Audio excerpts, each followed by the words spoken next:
ये semester 6 education paper 2। Paper का title है भारतीय शिक्षा के मील के पत्थर और नए आयाम।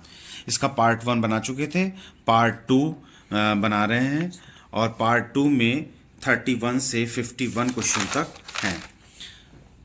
समावेशी शिक्षा के लिए आवश्यक है 4 विकल्प हैं। पहला है व्यक्तिगत भिन्नताओं का ध्यान और सम्मान। दूसरा है विद्यार्थियों में क्षमता आधारित कठोर संवहन। तीसरा है विशेष विद्यार्थियों के लिए विशेष व्यावसायिक शिक्षा और उपरोक्त में से कोई नहीं। इसका पहला ऑप्शन सही है। समावेशी शिक्षा के लिए क्या आवश्यक है? तो व्यक्तिगत भिन्नताओं का ध्यान और सम्मान। क्वेश्चन नंबर 32 है समावेशन के अनुसार निम्नलिखित में से कौन सा कथन उपयुक्त बैठता है? इसके 4 ऑप्शंस हैं। एक निश्चित शिक्षा संरचना में समायोजित होने की उम्मीद नहीं की जा सकती। दूसरा है एक ऐसी व्यवस्था जहां विशेष आवश्यकता वाले छात्र सामान्य छात्रों के साथ सीख सकें। तीसरा विशेष आवश्यकता वाले छात्रों से एक निश्चित शिक्षा संरचना में समायोजित होने की अपेक्षा की जाती है। और चौथा है उपरोक्त में से कोई नहीं। इसका सही आंसर है सी, विशेष आवश्यकता वाले छात्रों से एक निश्चित शिक्षा संरचना में समायोजित होने की अपेक्षा की जाती है। क्वेश्चन नंबर 33 है समावेशी शिक्षा की विशेषताएं निम्नलिखित में से कौन सी हैं? इसके 4 ऑप्शंस है। समानुभूति संस्कृति, पाठ्यक्रम, लचीला वातावरण और चौथा है उपरोक्त सभी विशेषताएं। तो इसका सही आंसर है उपरोक्त सभी विशेषताएं समावेशी शिक्षा की विशेषताएं हैं। क्वेश्चन नंबर 34 है निम्न में से कौन सा कथन समावेशी शिक्षा के उद्देश्यों में सम्मिलित है? पहला है सभी के लिए शिक्षा। दूसरा सामाजिक चेतना का विकास। तीसरा कौशल की पहचान और चौथा है इनमें से कोई नहीं। इसका सही आंसर है सामाजिक चेतना का विकास। क्वेश्चन नंबर 35 है शिक्षा में समानता एक पैमाना है। इसके 4 ऑप्शंस हैं। अवसरों, दूसरा सफलता, तीसरा उपलब्धि। इसका सही आंसर है शिक्षा में समानता एक पैमाना है। इसमें जो ऊपर तीनों दिए गए हैं तीनों ही इसके सही आंसर हैं। तो उपरोक्त सभी, option D is the correct option. Question number 36 है निम्न में से कौन शिक्षा की नींव कहा जाता है? 4 विकल्प हैं। पहला है उच्च शिक्षा, दूसरा प्रौढ़ शिक्षा, तीसरा माध्यमिक शिक्षा और चौथा है प्राथमिक शिक्षा। तो कौन शिक्षा की नींव कहा जाता है? प्राथमिक शिक्षा। डी विकल्प सही है। मानव अधिकार शब्दावली का प्रारंभ किस शताब्दी में हुआ? इसके 4 विकल्प हैं। 21वीं शताब्दी में हुआ, 19वीं शताब्दी में हुआ, 20वीं शताब्दी में हुआ या 18वीं शताब्दी में हुआ। सही आंसर है 20वीं शताब्दी में हुआ। सही विकल्प सी है। मानव अधिकार निम्न में से किस पर आधारित होते हैं? इसके 4 ऑप्शंस हैं। बुद्धि बल पर, बुद्धि विकास पर, तीसरा मौलिक अधिकार पर, चौथा तर्क बुद्धि पर। तो इसका चौथा ऑप्शन करेक्ट है, तर्क बुद्धि पर। क्वेश्चन नंबर 39 निम्नलिखित में से मानव संसाधन के विकास का महत्वपूर्ण साधन कौन सा है? इसके 4 विकल्प हैं। जनशक्ति, दूसरा है शिक्षा, तीसरा है रोजगार और चौथा है इनमें से कोई नहीं। तो इसका सही आंसर है शिक्षा। Option B is the correct option.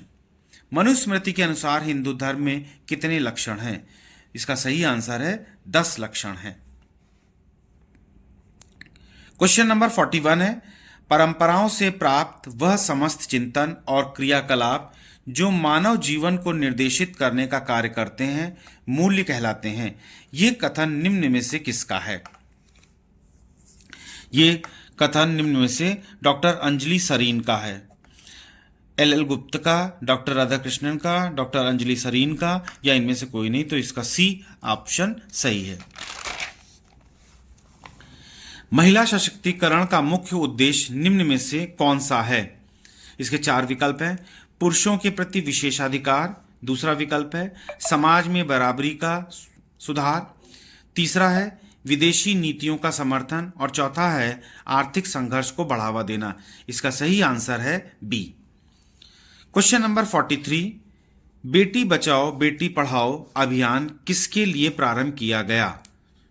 पहला विकल्प है बालिकाओं के लिए, दूसरा विकल्प है पुरुषों के लिए, तीसरा है बेरोजगारों के लिए और चौथा है कमजोर लोगों के लिए। इसका सही विकल्प है बालिकाओं के लिए, इसलिए सही विकल्प ए सही है। 44 क्वेश्चन नंबर 44 है 44, महिला सशक्तिकरण की प्रक्रिया में सहायक रूप से कार्य करने वाली सरकारी योजना निम्न में से कौन सी है? इसके चार विकल्प हैं, स्वच्छ भारत अभियान, आयुष्मान भारत अभियान, मनरेगा, बेटी बचाओ बेटी पढ़ाओ। तो इसका सही विकल्प है Beti Bachao Beti Padhao. D option is the correct option. Question number 45 है, महिला सशक्तिकरण के लिए सामाजिक मीडिया का निम्न में से क्या योगदान है? इसके चार विकल्प हैं, जागरूकता बढ़ाना, दूसरा विकल्प है सामाजिक संबंध बनाए रखना, तीसरा ज्ञान विनिमय और चौथा है उपरोक्त तीनों सही हैं। तो इसका सही विकल्प है डी, उपरोक्त तीनों सही हैं। क्वेश्चन नंबर 46 है, नारी शक्ति केंद्र का निम्नलिखित में से कौन सा उद्देश्य है? चार विकल्प है, विदेशी निवेशों को बढ़ावा देना, दूसरा नारी शक्ति को स्थायी बनाए रखना, तीसरा स्वयं रोजगार का समर्थन करना और चौथा है रोजगार के अवसर उपलब्ध कराना। इसका सही विकल्प है नारी शक्ति को स्थायी बनाए रखना। B is the correct option. Question number 47 है, सोशल मीडिया ने कैसे सांस्कृतिक रुझानों को प्रभावित किया है? चार विकल्प हैं, पहला है सांस्कृतिक विवादों को बढ़ाना या बढ़ावा देना, सांस्कृतिक समृद्धि को बढ़ावा, सांस्कृतिक गतिविधियों को समाप्त किया, सांस्कृतिक एकता को कमजोर किया। इसका सही विकल्प है सांस्कृतिक समृद्धि को बढ़ावा। Option B is the correct option. Question number 48, social media पर सांस्कृतिक विषयों पर विचार विमर्श की गतिविधियों में शामिल होने के लिए कौन कौन सा माध्यम उपयोग किया जा सकता है? इसके चार ऑप्शंस हैं, फेसबुक, ब्लॉग्स, ट्विटर या उपरोक्त तीनों। तो सोशल मीडिया पर सांस्कृतिक विषयों पर विचार विमर्श की गतिविधियों में शामिल होने के लिए ये जो नीचे दिए गए हैं तीनों ये माध्यम उपयोग किए जाते हैं। क्वेश्चन नंबर 49 है, सोशल मीडिया कैसे सांस्कृतिक विवादों को बढ़ावा देता है? पहला विकल्प है ट्रोलिंग के द्वारा, दूसरा है फेक न्यूज़ प्रसारण के द्वारा और चौथा है ऑनलाइन प्रतिरोध करके। तो इसका विकल्प डी सही है, उपरोक्त सभी के द्वारा। क्वेश्चन नंबर 50 है, सोशल मीडिया कैसे एक सांस्कृतिक समृद्धि में सामाजिक बदलाव को प्रोत्साहित करता है? पहला है विकल्प हैशटैग अभियान के माध्यम से, दूसरा चित्र प्रदर्शनी के माध्यम से, तीसरा शिक्षा कैंपेन्स के माध्यम से और चौथा है उपरोक्त तीनों विकल्प सही हैं। तो इसका भी सही आंसर है कि उपरोक्त तीनों विकल्प सही हैं, इसलिए ऑप्शन डी सही है। क्वेश्चन नंबर 51 है, सोशल मीडिया कैसे सांस्कृतिक विविधता को बढ़ावा देता है?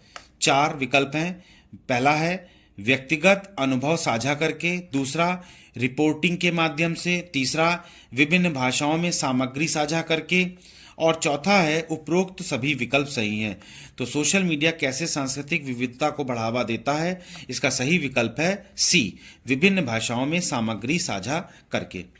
इस प्रकार बीए एजुकेशन 6 सेमेस्टर का पेपर 2 भारतीय शिक्षा के मील के पत्थर और नए आयाम 2 में पार्ट 2 मैंने बनाया है और पार्ट 1 में 30 क्वेश्चन थे और पार्ट 2 में 31 से लेके 51 क्वेश्चन तक हैं। Please read the questions and study the questions और चैनल को सब्सक्राइब करिए और बेल बटन को प्रेस करिए।